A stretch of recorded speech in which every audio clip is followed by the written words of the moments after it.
Bem-vindos, amados irmãos. Louvado seja o Senhor pela oportunidade de mais uma vez estarmos juntos, dando sequência ao nosso Minuta da Fé, desta vez Minuta da Fé 32. Minuta da Fé 32, hoje nós vamos dar sequência ao que vimos semana passada, agora entrando no capítulo 21 de Atos dos Apóstolos. Temos um tempo curto para fazer a abordagem, nós vamos explicar como será a nossa abordagem de hoje. Vejam bem, o nosso texto de hoje vai do capítulo 21, versículo 1, até o versículo 11 do capítulo 23. É evidente que eu não vou poder ler esse longo trecho por conta do tempo. Eu vou ler alguns versículos aqui já saltados, escolhidos, para ajudar no enfoque que vamos fazer, mas nós vamos observar as ocorrências que estão narradas por Lucas e nesse longo trecho. Por que estamos com um trecho tão longo de Atos 21, 1 a 23, 11? Porque nós quisemos, com esse texto, enfocar o período de Paulo, quando ele retorna para Jerusalém, lá dentro de Jerusalém. A partir dali, aí já é a partir do versículo 11 do capítulo 23, um pouco mais adiante, já veremos isso na próxima semana, querendo Deus, ele vai para Cesareia, de Cesareia ele vai se distanciando até chegar a Roma, e aí o livro de Atos encerra. Como estes são os episódios ocorridos em Jerusalém, nós vamos então fazer hoje o que seria, eu vou ler o texto na Bíblia, mas nós vamos fazer uma abordagem como sendo uma releitura aprofundada do texto que vamos ler aqui. E aí, é evidente que nesta leitura aprofundada estaremos dando sequência às nossas aplicações devocionais, que é o propósito destes nossos estudos das quartas-feiras de Minuta. Graça e paz, boa noite, muito bem-vindos todos que já estão apostos conosco. Por favor, acompanhem comigo a leitura em Atos 21. Primeiramente eu vou ler os versículos 1 a 9, depois eu vou saltar para os versículos 17, por aí eu vou ditando cada um deles.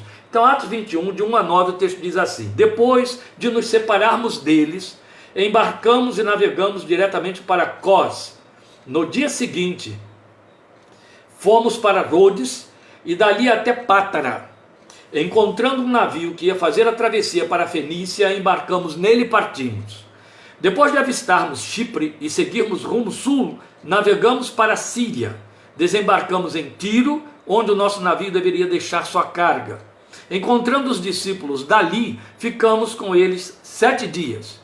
Eles, pelo Espírito, recomendavam a Paulo que não fosse a Jerusalém, mas quando terminou o nosso tempo ali, partimos e continuamos nossa viagem. Todos os discípulos com suas mulheres e filhos nos acompanharam até fora da cidade e ali na praia nos ajoelhamos e oramos. É um episódio que repete uma situação, uma cena que já havia acabado de acontecer em Mileto, quando ele estava com os presbíteros de Éfeso. Vocês devem lembrar, foi a nossa última abordagem há 2 semanas no capítulo 20 de Atos. Depois de nos despedirmos, eu estou continuando no versículo 6, embarcamos e eles voltaram para casa. Demos prosseguimento à nossa viagem partindo de Tiro e aportamos em Ptolemaida, onde saudamos os irmãos e passamos um dia com eles. Partindo no dia seguinte, chegamos a Cesareia e ficamos na casa de Filipe, o evangelista, um dos 7. Ele tinha 4 filhas virgens que profetizavam. Agora nós vamos pular ao versículo 17 ainda do capítulo 21. Quando chegamos a Jerusalém, os irmãos nos receberam com alegria. No dia seguinte, Paulo foi conosco encontrar-se com Tiago e todos os presbíteros estavam presentes. Paulo saudou e relatou minuciosamente o que Deus havia feito entre os gentios por meio do seu ministério.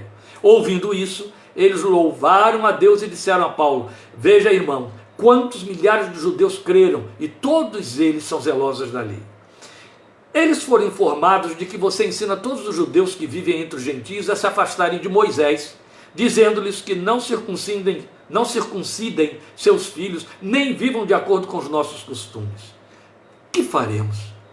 Certamente eles saberão que você chegou. Portanto, faça o que lhe dizemos. Estão conosco 4 homens que fizeram voto. Participe com esses homens dos rituais de purificação e pague as despesas deles para que rapem a cabeça. Assim, todos saberão que não é verdade o que falam de você, mas que você continua vivendo em obediência à lei. Vou pular agora para, ainda no capítulo 21, versículo 27, e leremos até o 32. Quando já estavam para terminar os 7 dias, alguns judeus da província da Ásia, vendo Paulo no templo, agitaram toda a multidão e o agarraram, gritando. Esses 7 dias são os tais 7 dias de observância da lei, porque Paulo resolveu atender aos presbíteros de Jerusalém e cumprir os tais votos que eles sugeriram que ele cumprisse junto com os outros 4 judeus. E aí o texto está dizendo para nós, quando já estavam para terminar os 7 dias, alguns judeus da província da Ásia, vendo Paulo no templo, agitaram toda a multidão e o agarraram, gritando: israelitas, ajudem-nos, ou acudam-nos, ou socorro. Você deve ter isso aí na sua antiga versão. Este é o homem que ensina a todos em toda parte contra o nosso povo, contra a nossa lei e contra este lugar, o templo. Além disso, ele fez entrar gregos no templo e profanou este santo lugar. Anteriormente, eles haviam visto Efésios, Trófimo, na cidade com Paulo e julgaram que Paulo tinha introduzido no templo, o que não aconteceu, por sinal. Toda a cidade ficou alvoroçada e juntou-se uma multidão. Agarrando Paulo, arrastaram-no para fora do templo e imediatamente as portas foram fechadas. Tentando eles matá-lo, chegaram notícias ao comandante das tropas romanas de que toda a cidade de Jerusalém estava em tumulto. Ele reuniu imediatamente alguns oficiais e soldados e com eles correu para o meio da multidão. Quando viram o comandante e os seus soldados, pararam de espancar Paulo. Agora nós vamos saltar ao capítulo 22 e a nossa leitura, vamos dar um grande salto.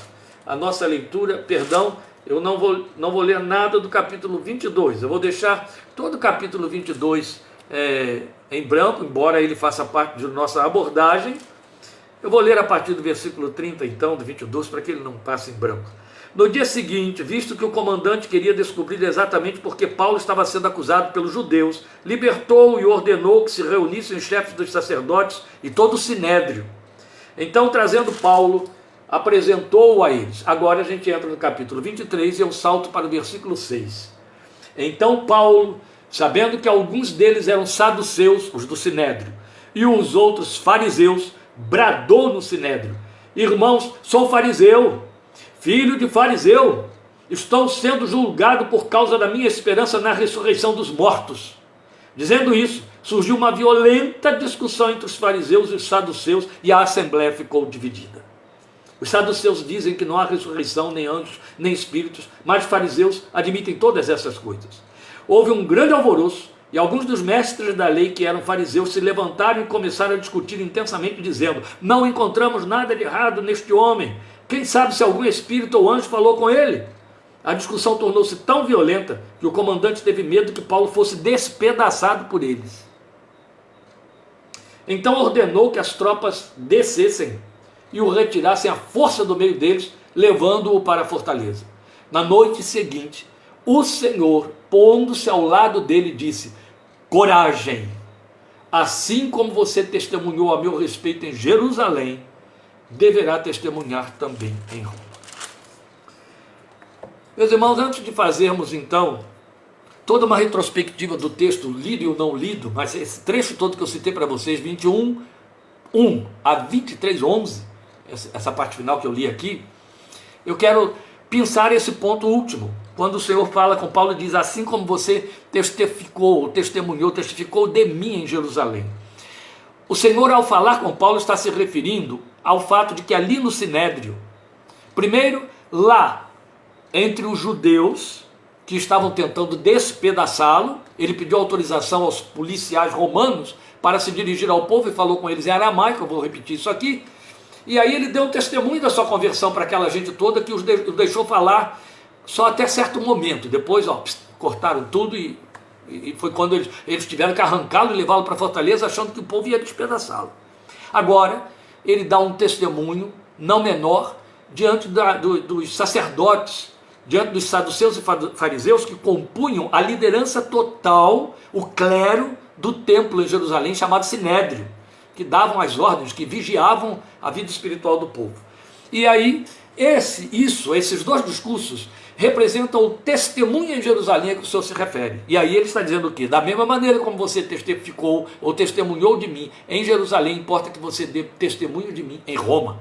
E aí vai seguir-se a partir da próxima semana, esse movimento de Paulo em direção a Roma, todo pinçado de muitos milagres que Lucas procura registrar para nós. Então o que nós temos diante de nós é um longo trecho, claro, e ele se ocupa com essa narrativa da ida de Paulo a Jerusalém, onde ele presta o relatório, primeiramente, é evidente, ele presta o relatório à liderança da igreja, ali, acerca do seu trabalho, das viagens missionárias entre os gentios. Então, depois daquele longo tempo em que ele fez todas aquelas viagens pela Ásia, Ásia Menor e todos os outros trechos, e a Europa também. Então, este longo trecho é o início do fim do ministério missionário do apóstolo. Porque, uma vez em Jerusalém, ele começa a sofrer as tribulações previstas, que redundam em diversos tribunais, várias autodefesas testemunhais perante as autoridades constituídas, mas que registram seu trânsito definitivo para Roma. Logo, não haverá mais registro de obra missionária. Em termos de obra missionária, o trabalho de Paulo encerrou aqui. Ele continua agora dando testemunho diante das autoridades, diante do povo, e vai fazer o seu trabalho lá em Roma durante o período que lá esteve, até onde Lucas registra para nós no fechamento de Atos. Mas em termos de viagem missionária para fundar igrejas, o trabalho encerrou. E agora ele começa a cumprir a profecia que veio através de Ananias no dia da sua conversão. Eu lhe mostrarei quanto ele há de padecer por causa do meu nome. E é isso. Oh, mas ele não padeceu até agora? Sim, padeceu e muito, muito, muito. Mas não terminou. E ainda há mais coisas vindo aí pelo meio do caminho, até que ele chega a Roma, onde os registros se interrompem, né? O livro de Atos ele tem um término, não é uma interrupção, mas ele tem um término porque Lucas o fecha, tendo descrito o que interessava a ele registrar para todos nós. Os movimentos do Espírito de Deus, muito especialmente focados no ministério do apóstolo Paulo, que se torna, em termos humanos, o protagonista de toda a história em termos humanos, até o fim, até o 28º capítulo do livro, não é? Então, por conta disso, daqui em diante, o nosso exame do texto é para pinçar desse texto os dados relevantes para a nossa observação devocional, como eu acabei de dizer aí no início. Tanto naqueles discursos do apóstolo, quanto nas ocorrências que não podem passar desapercebidas a um observador mais criterioso, mais atento. E o que faremos, portanto, é uma releitura, como eu disse, nesse caráter devocional pretendido dessa narrativa de Lucas, onde Paulo vai figurar aí como esse principal personagem. Então, daqui em diante, nós vamos perceber que o interesse de Lucas é registrar esse percurso pontilhado de ocorrências e de milagres na vida do servo de Deus, até seu estabelecimento em Roma, tal como profetizado e aí, consequentemente, pretendido. E tudo começa a partir da saída da comitiva missionária de Mileto, onde nós os havíamos deixado há 2 semanas, no capítulo 20 de Atos, né? Onde eles tinham ficado, e aí a gente tinha visto lá aquela despedida dos líderes da igreja de Éfeso. Então, alguns fatos significativos devem ser pontuados, porque eles têm muito a nos ensinar. A começar porque a narrativa aqui um tanto mais corrida, ela vai revelando o avanço da igreja. Aqui que eu digo nesse trecho inicial do capítulo 21, vai revelando o avanço da igreja num espaço de tempo que não foi registrado, mas que por maior que tenha sido esse tempo, não explica o tamanho, avanço e crescimento do evangelho, até em paragens por onde a comitiva paulina não passou, a não ser por obra do poder de Deus. Vocês já tinham visto, lá nos capítulos 18 e 19, que a gente ficou surpreendido por descobrir que havia uma comunidade em Alexandria, em outros lugares que não eram citados em Atos.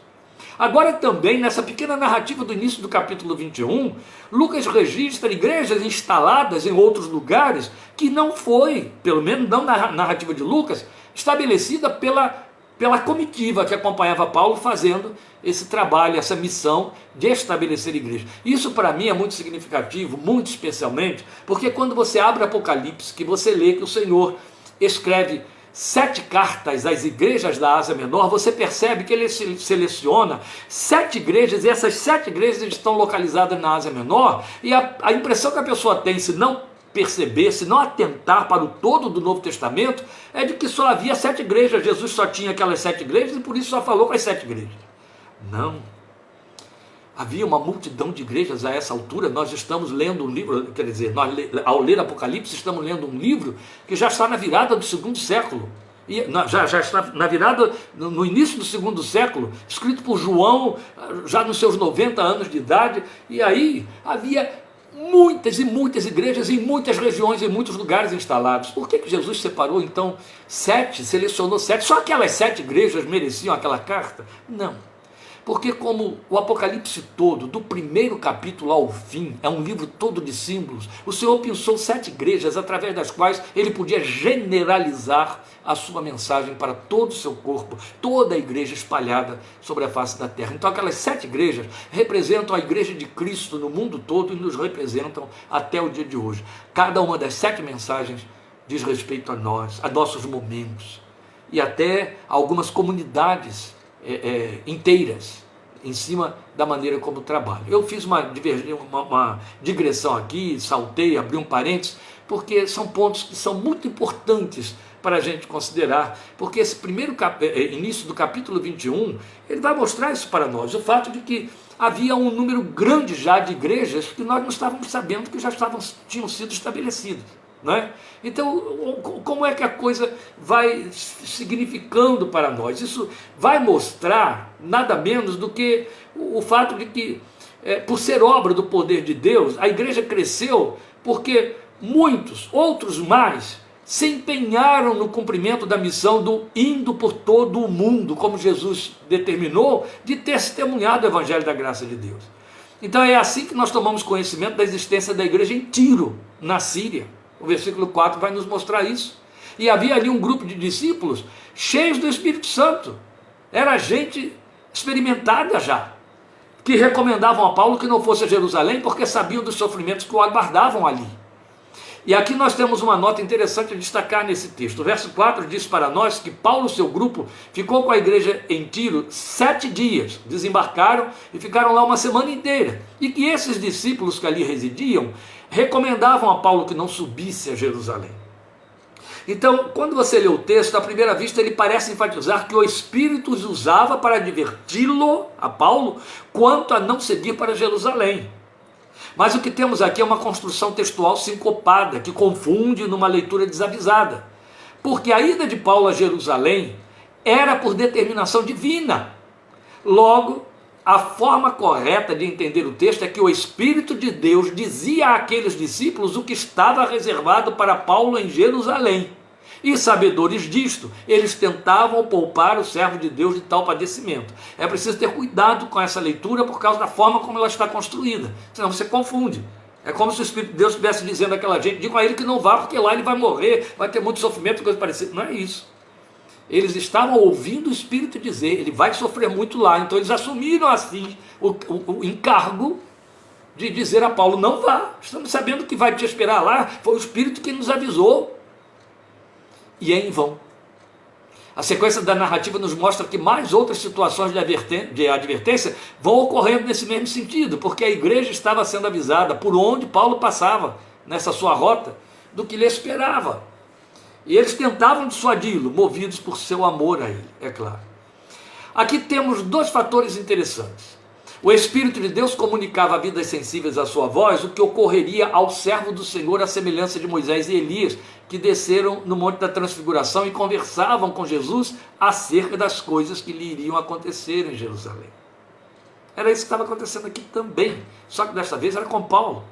Mas no caso de Paulo, a igreja deixava-se mover por suas emoções sem se dar conta de que o que sabia da parte de Deus não era aviso, mas uma comunicação. Logo, qualquer tentativa de impedir os fatos era incorrer no impedimento do cumprimento da vontade de Deus.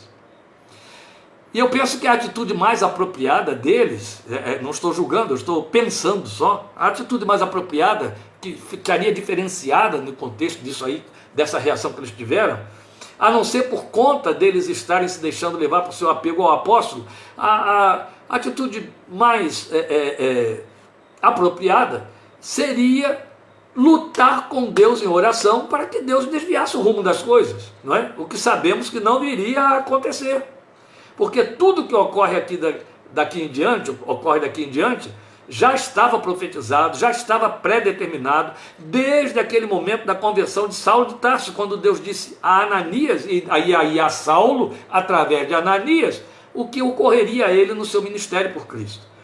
E o apóstolo tanto estava certo disto tudo, quanto se dispunha a vivenciar tais situações, e por isso apela aos crentes para que deixem de constrangê-lo, porque, em suas palavras, ele estava pronto, não apenas para ser amarrado, foi assim que ele disse, mas também para morrer em Jerusalém pelo nome do Senhor Jesus, isso está no versículo 13. De um lado, uma igreja agindo pelo seu coração para poupar para si o servo de Deus, e de outro lado, este servo agindo pelo seu coração para estar no centro da vontade de Deus, contrariando o desejo humano, é claro. E o verso 14 arremata dizendo: como não pudemos dissuadi-lo, desistimos e dissemos, seja feita a vontade do Senhor. Bonito que isso nos remonta ao Getsemane, né? Fica claro que estava em disputa a vontade do homem com a vontade divina, tal como na experiência do Senhor Jesus lá no jardim, no Getsemane. Mas ainda devemos atentar ao fato do crescimento da igreja, que foi com isso que nós começamos aqui. Então, depois de Tiro, eles aportam em Ptolemaida e ficam ali apenas um dia. Outra cidade onde não sabemos quem evangelizou, mas ali eles passam um dia com a igreja sintetizada na expressão onde saudamos os irmãos. Lá estava uma igreja, em Ptolemaida. De Ptolemaida chegam a Cesareia e eis uma novidade muito gratificante. Hospedam-se na casa de Filipe, aquele evangelista saído dentre os 7 escolhidos, lembram de Atos capítulo 6, como diácono, os 7 escolhidos como diáconos, ele então sai do meio dos 7, e isso a gente tinha visto lá, e o capítulo 8 nos mostra que ele aparece indo em direção a Cesareia, sendo usado por Deus num poderoso avivamento. Nós já vimos isso quando consideramos a minuta que avaliou o capítulo 8. Ele ficou residindo em Cesareia. Por certo, tinha uma igreja na sua casa, que dentre outros, não é, era composta também de suas 4 filhas que profetizavam. A igreja de Cesareia deveria ter se tornado muito popular, porque Ágabo, que já havia aparecido também no capítulo 8, era um profeta oriundo da igreja em Jerusalém, e ele aparece lá em Cesareia, chega à cidade e se dirige à casa de Filipe. Nessa casa, eles ficam hospedados por vários dias, o texto diz assim para nós no versículo 10. A profecia de Ágabo se destaca como confirmação daquelas em Tiro e em outros lugares mais, porque o profeta assume que Paulo será preso em Jerusalém efetivamente. Então era uma comunicação de Deus para mostrar a todos que sua vontade apontava nesta direção, para que ninguém ficasse enganado, não é verdade? E aqui nós estamos vendo aquele retrato bem próprio da igreja. A igreja luta muito para não aceitar que a vontade de Deus incorra em direções que não são simpáticas e nem atraentes. E aí convém lembrar sempre, lembrar todo o tempo, que em nossa vida, somente um tipo de vontade que se manifesta tem o efeito de ser boa, agradável e perfeita. É a de Deus, não é a nossa, nem de terceiros sobre a nossa vida. Por mais que as circunstâncias que envolvam a manifestação da vontade de Deus nos pareçam frustrantes e contrárias aos nossos desejos, às vezes preocupantes, ela vai sempre cumprir esse caráter que ela tem, que é só dela, agradável, boa e perfeita. A comitiva segue então direto para Jerusalém, depois de Cesareia, não sem antes se deterem na casa de outro discípulo, aqui apontado como um veterano na fé, Minason, chipriota, talvez um dos convertidos de Barnabé. E ali está dizendo que ele é um dos primeiros convertidos. Como Barnabé era de Chipre, quem sabe Minason fosse um discípulo de Barnabé, que agora vai para o caminho entre Cesareia e Jerusalém. Então a narrativa de hora em diante se ocupa em mostrar os eventos que se sucedem em Jerusalém, tais como tinham sido profetizados. Mas antes de considerá-los, é importante a gente ressaltar, como já havíamos visto, o detalhe da exigência de uma formalidade quanto à lei da parte dos líderes da igreja em Jerusalém a Paulo. Nós já tínhamos visto isto antes, E eu disse que quando chegasse ao capítulo 21, voltaríamos a este ponto e a gente precisa considerá-lo porque ele é importante. Veja, a esta altura, muitos judeus, e o texto diz milhares, já estavam convertidos a Cristo. É importante ressaltar que tanto estes quanto a própria igreja de Jerusalém, quer dizer, os judeus convertidos, não estamos falando de gentios convertidos nem de prosélitos, os judeus convertidos e a própria igreja de Jerusalém, que era toda judia, é claro, não se entendiam como constituindo uma comunidade à parte da comunidade judaica, de jeito nenhum. Eles entendiam, eles se agrupavam, eles se reuniam, eles formavam um grupo, eram os do caminho, mas se entendiam tanto judeus quanto os outros, tão cumpridores e observadores da lei de Moisés quanto os outros. Era a religião de seus pais, era a sua religião. Entendiam que viviam o cumprimento das promessas do Velho Testamento no tocante a Jesus, o Messias, e portanto continuavam judeus e cumpridores da lei, porque eles estavam vivendo o cumprimento do Velho Testamento. Entenderam e concordaram que os gentios estavam descompromissados quanto aos rituais do judaísmo, mas esta era a vida espiritual deles e não a dos gentios. O Messias estava inserido na fé de seus pais e não a parte dela. Vamos lembrar que mesmo Jesus, nos seus dias, ele ia para o templo, ele ensinava lá no templo, ele pregava nas sinagogas. E Jesus mandou que os primeiros missionários fossem primeiramente aos da casa de Israel. Por isso que Paulo, em cada cidade, apesar das bordoadas que tomava e perseguição que sofria, jamais deixava de primeiramente entrar nas sinagogas, para ali debater com eles e pregar sobre a esperança messiânica. A compreensão de Paulo, que ele chamou de revelação do mistério em Efésios capítulo 3, ainda não era nítida para eles, como sendo desnecessário viver dentro dos critérios do judaísmo nas observâncias da lei. Mas sobre Paulo pairava uma suspeita falsa de que ele afastava os judeus da lei e ensinava que os discípulos do Messias deviam contrariar a lei e o templo. Quando Paulo chega aos líderes da igreja de Jerusalém, eles dizem abertamente a ele que essa suspeita precisava ser desfeita, de forma que ele pudesse provar a eles que as acusações eram falsas, e aí propõem que ele cumpra votos à vista de todos, e ele humildemente atende por amor ao testemunho. Alguns críticos não entendem e acham que Paulo aqui cai em contradição, uma vez que ele mesmo ensinou que o fim da lei é Cristo, mas esquecem que prioritariamente para esse servo de Deus, o testemunho, o agregar, o não escandalizar, vinha antes de zelos pessoais, sobrepunha-se a zelos pessoais. Paulo obedecia a uma outra lei, por ele mesmo estabelecida, quando disse em 1 Coríntios 9:20, texto que naquela ocasião citamos e repetimos hoje: fiz-me judeu para com judeus, a fim de ganhar os judeus. E ele estava exatamente se referindo, dentre outros, a este momento em Jerusalém. Do contrário, ele iria na contramão do seu ensino aos crentes de Corinto, quando disse que se o comer carne escandaliza o outro, melhor é não comer, por causa da consciência dos mais fracos. E aí está uma lei espiritual, uma lei cristã, uma lei da graça, uma lei evangélica que atropelamos. Nós decidimos que porque alguém se escandaliza com determinadas práticas, determinadas permissividades que alguns de nós têm, que o outro é fraco, que o outro que trate de crescer. A Bíblia não diz isso. A Bíblia diz: se a sua consciência não te acusa, não escandalize o outro que é mais fraco, não faça ele tropeçar por causa da sua consciência, não faça ele tropeçar por causa da sua consciência, mas as pessoas se atropelam.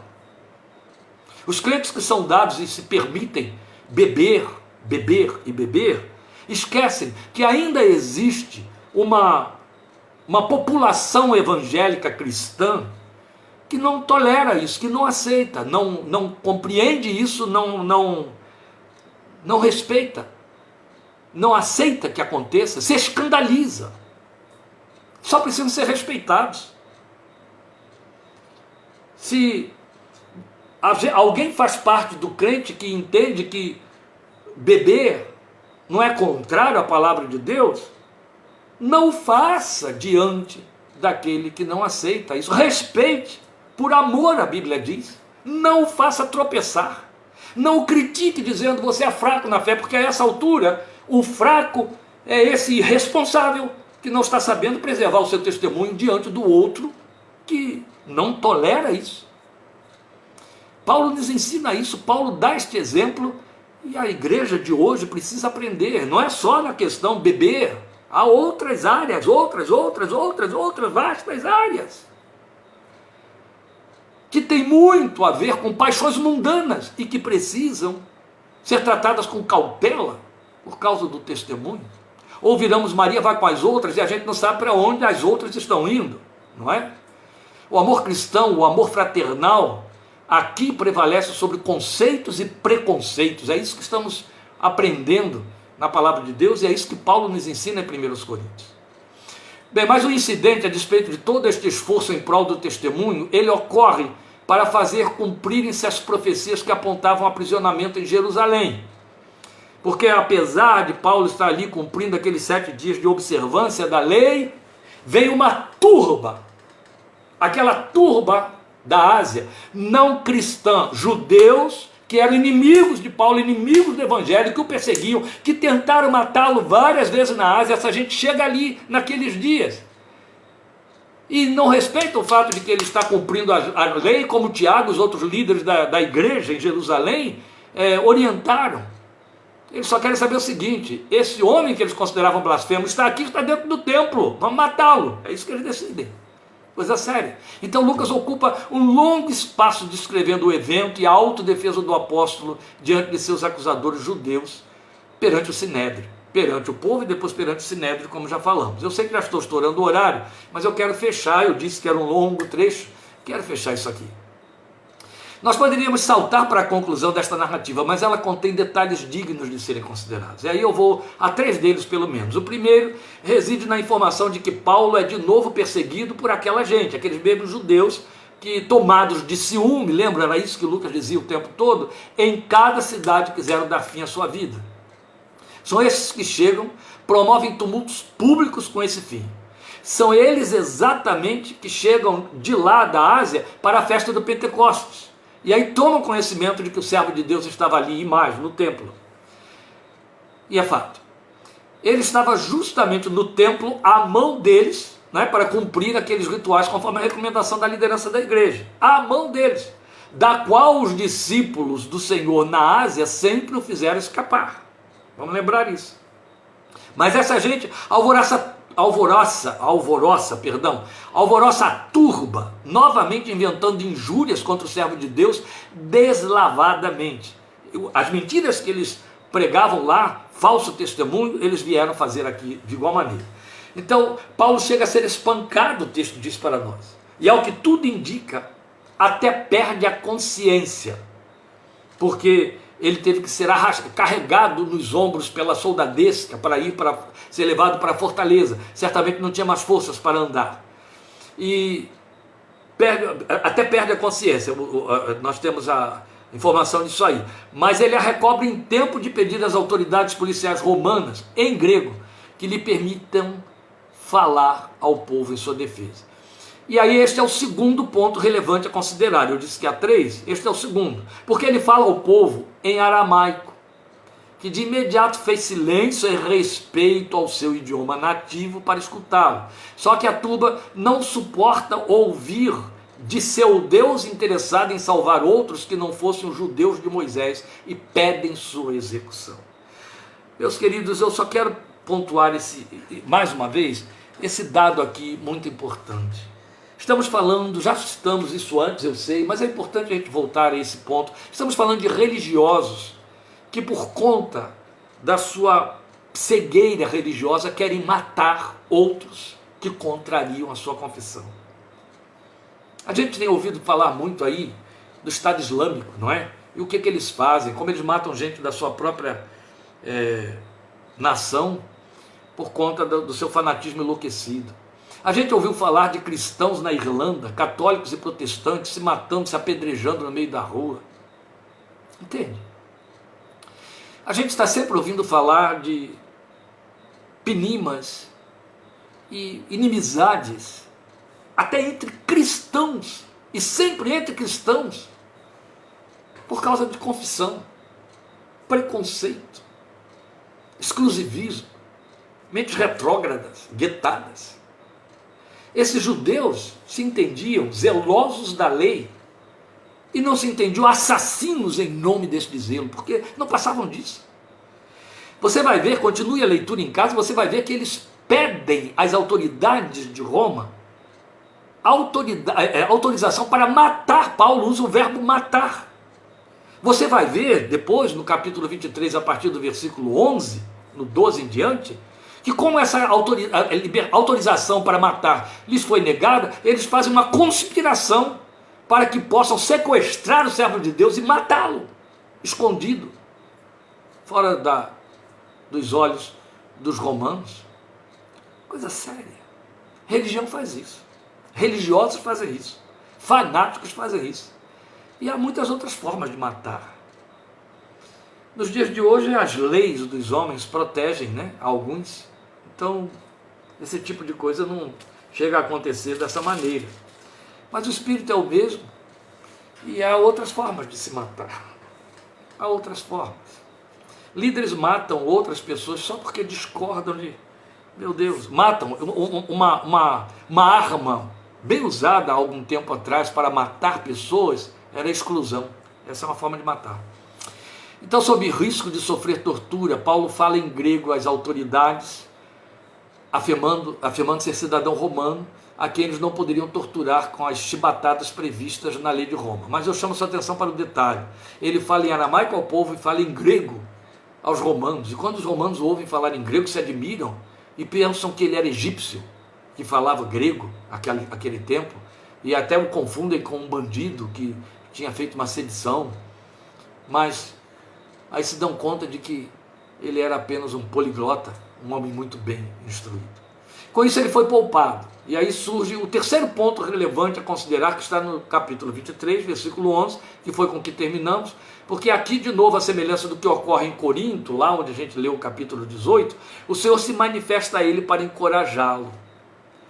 E a mensagem que sinaliza o propósito de Deus quanto a querer que ele seja testemunha de Jesus em Roma, começa com uma significativa palavra de estímulo: coragem. É assim que o Senhor fala para ele. Então vamos parar um pouquinho sobre esta mensagem. Lembram quando o Senhor o visitou com uma mensagem de encorajamento em Corinto, aquela que eu citei lá de Atos 18?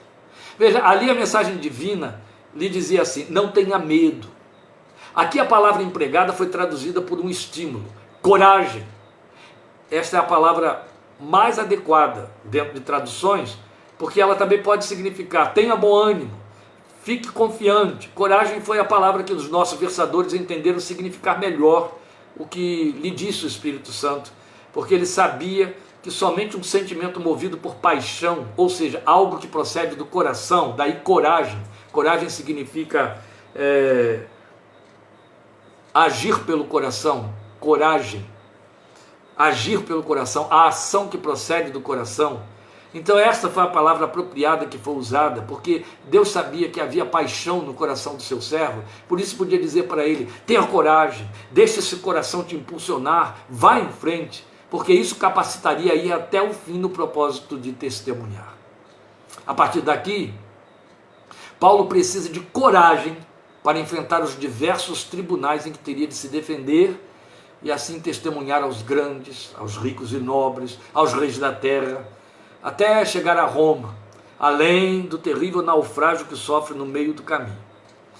Depois de testemunhar aqui diante do Sinédrio, ele testemunha diante de Félix, em Cesareia, diante de Festo e diante do rei Agripa, até seguir para Roma, a fim de testemunhar diante de César.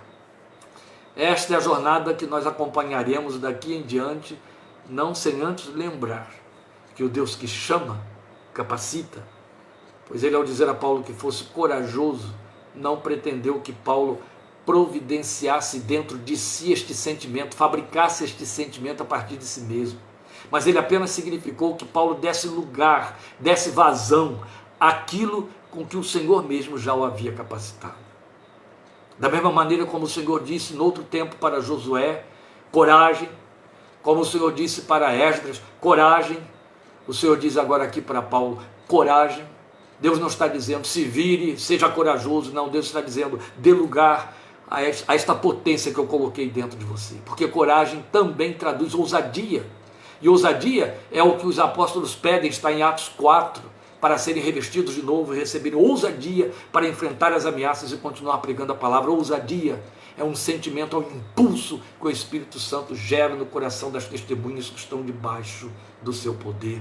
Glória seja o seu santo nome. Ousadia é a primeira evidência da manifestação do poder de Deus numa vida selada para ser testemunha de Jesus. É o que o poder de Deus gera nas suas testemunhas quando o buscam em qualquer lugar ou circunstância.